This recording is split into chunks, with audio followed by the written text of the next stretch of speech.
Emma. Y'all, I do not intend to acquire this many books. I really have so many books that I can't even possibly read them all. There's so many that I want to get to, and there's so many that I find that I just can't pass up. I'm doing a project where I try to go to all the little free libraries in Monmouth County, New Jersey, and I try to find new ones. So anytime we have like a day off or a time where we could explore New Jersey a little, or if we're planning a trip in New Jersey anyway, I will make a list from the Little Free Library map and will stop at a few on the way. And I also revisit my favorite Little Free Libraries because I find it really fascinating to see what those libraries hold. Some of them always have current books, some of them always have new books, some of them always have great hardcovers, some of them always have booktube darlings, some of them always have vintage books or used books, and some of them are a total mixed bag. Every time I go back, it's something different. Lately, I have definitely been acquiring a lot of books. I feel like before booktube, if I visited a Little Free Library, I could easily pass up some of the books that were there. I could say like, oh, I'll get it another time, or I don't need it right now. But I've found recently that I just can't pass up any books. I've also bought a few books lately. I have gone to a few Goodwills and found some books there. I have purchased a few books at online used bookstores, and I recently went to some of my local used bookstores. Although I don't want to be doing recently acquired videos every month or every other month, if I don't put some of these into a video, I will be just overrun with books, and then I would either have to do a really long video or not show you the books that I've recently acquired. I find that showing the books that I've recently acquired actually has helped me kind of keep track of the books, reorganize my TBR shelf, and realign my reading. When I go through the books that I've recently acquired, I end up putting some aside as a monthly TBR, or I end up finding books that I want to read for certain readathons. So these videos are actually really helpful to me, so I am going to keep doing them, but hopefully I'm also going to slow down on my consumption of acquiring books. I would also really like to revisit the book hauls that I've done on BookTube. I'm not yet a BookTube year old, but I've made some recently acquired book videos, and my first one is actually 6 months old, so I'm kind of thinking that I would like to revisit that one and see how many of the books from that stack of recently acquired books I've actually read in the 6 months since the video. Let's get into the books. I got Miss Savage Moves Her House, which is a nonfiction. I bought this from a online used bookstore because Simon at Savage Reads mentioned this book and mentioned that he might be doing a buddy read. I don't know if he actually is, because he originally said he was going to do it in May, and it is May as I'm filming this, and I haven't heard anything about it on his channel. It could have been that it ended up being a Patreon book or something like that, so I'm not quite sure. Regardless, if I buddy read it with that channel, I still want to read this nonfiction about a woman who moves her house brick by brick to another location. While we're in nonfiction at a Little Free Library, I recently acquired A Walk Across America. This was a really interesting book. I've never heard of it before. It was written in 1979, so that's the year I was born. What really sold me on this book was the first line of the synopsis on the back, and it says, "With his own feelings echoing the disillusionment of his whole generation, Peter Jenkins sets out with his dog Cooper to walk across America and find out what his country was really about." I love books about America and about pioneering America in a more modern age. One of my all-time favorite books is Travels with Charlie by John Steinbeck, and that book is his journey across America to reacquaint himself and re-recognize the America that he's been writing his books about all those years. And I think this one is going to be really interesting. It was written in 1979, kind of post-hippie era, pre-80s money era, and I'm super interested to find out what it's about. Another nonfiction that I recently picked up from a free little library is The Secret Life of Lobsters. This is a pretty gross copy. It's definitely got some water damage and it's got a few stains on it, but this is a nonfiction all about the science of crustaceans and the science of lobsters, and I just think that would be a really interesting read. A nonfiction book that I borrowed from my friend Isaac is The Making of Modern China, A Short History, and this is almost like a wartime manual. It was written in 1944. It's very matter of fact. The first chapter and the first part is called The Land and the People. Chapter 1, Where is China and What Does It Look Like? So this is a very factual, matter-of-fact manual for Fighting Forces series, The Infantry Journal. I don't know, it's really short, it's really cute, and I just feel like it would be really interesting to read something like this.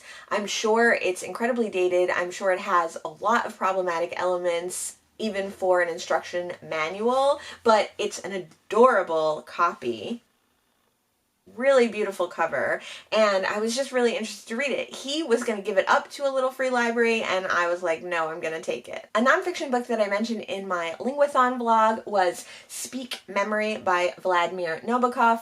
I got this from the Asbury Park Book Collective, and it just seemed like a really interesting autobiography of Nabokov. I love Lolita, so I was super interested to read more about his life. A booktube darling that I found in one of the little free libraries that always has the latest book and the most current. I'm sure that the owners of this little free library are booktube watchers because they always have booktube favorites in there, is The Radium Girls. I've only heard amazing things about this. It seems like a totally fascinating story about women in the early 1900s who worked for watch manufacturers and painted the watch dials with radium. It's about their story of the factories that they worked in and also the subsequent health issues and deaths that occurred from dealing with radium. I know a lot of booktubers love this book. I did not know that it was so chunky, and honestly I might not have picked it up, except a lot of it takes place in New Jersey. A lot of these factories were in New Jersey and these warehouses were in New Jersey, and so combined with a historical nonfiction and New Jersey, I had to pick it up. The last book that I've recently acquired from a little free library that is nonfiction is the autobiography of Malcolm X as told to Alex Haley. Kind of a chunker, but a classic of nonfiction, and I'm sure a fascinating read. I really actually don't know that much about Malcolm X except the kind of facts and quotes that you see most often, so I'm really excited to read this autobiography. I also think an autobiography that's dictated to a famous writer is really an interesting idea. Maybe when I write my autobiography, I'll get a famous writer to write it for me. Moving on to fiction, I'm going to talk about some fiction that I've recently actually bought. I've been working my way through all the Fletch books by Gregory MacDonald, and every time I see one, I pick one up. So I recently found this Fletch book, Fletch Reflected, which is the last in the series, at a Goodwill. It was marked $2.99, but it was rung up at $1.49, so I was happy to get this book for pretty cheap. At the same Goodwill, we bought this Lee Child book. My husband is working through and hate reading all the Lee Child Reacher books. I haven't read any Reacher, but this was his favorite that he's read so far. I think he's read 6 or 7, and this one stood out among all the other books that he's read, so I wanted to give it a try. The way that he's described these books, I'm really not interested in most of them, but this one he really liked, so I'm putting it on my to-be-read shelf. Next, at a different Goodwill, I got 2 sci-fi booktube favorites.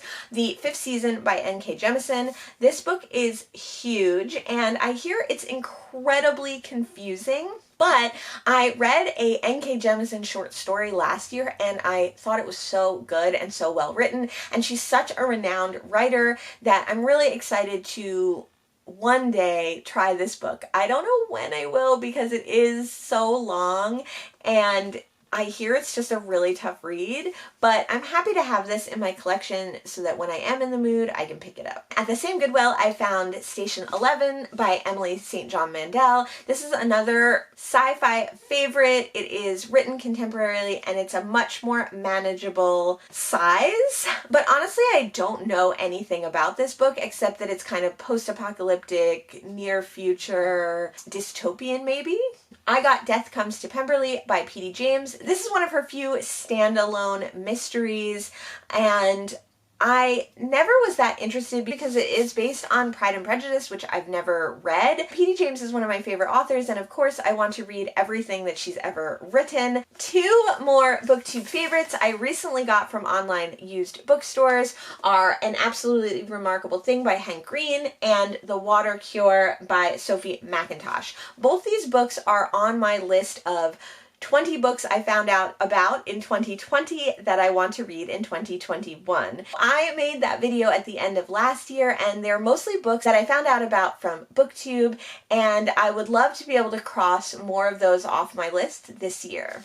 At the beginning of the year, I read the first in the Parker series by Donald Westlake, writing under the name of Richard Stark. So when I saw this Donald Westlake standalone mystery at a Goodwill, I picked it up. This one is Put a Lid on It, and I think it's about a thief who gets into a sticky situation. The last book that I'm going to talk about today, and the last book that I bought at a Goodwill recently, was this book called Folk Medicine by D.C. Jarvis, MD. This is a nonfiction book, and the byline says, the best-selling book describing Vermont folk practices, particularly the use of honey and apple cider vinegar. So this is going to be an interesting one to read. It's definitely quite old, but it's going to have some sustainable and practical information on health, I think. It was written in 1958, and I'm really interested to read this one, and it's just like a great cover. It's got a really great font. That's the last book I'm going to talk about in this recently acquired reads. I do actually have quite a few more books that I need to go over, but like I said, if I don't go over them little by little, I'm never going to get to them all. We're going to stop there. That was plenty. Hopefully by the next time I make one of these videos, I will not have acquired too many more books than I already have. Let me know what the last book that you got from a little free library or a stoop sale or a book sale or a used bookstore was in the comments below. I would love to know what your last purchase or acquired book was. I'll see you in the next one. Thanks so much. Bye.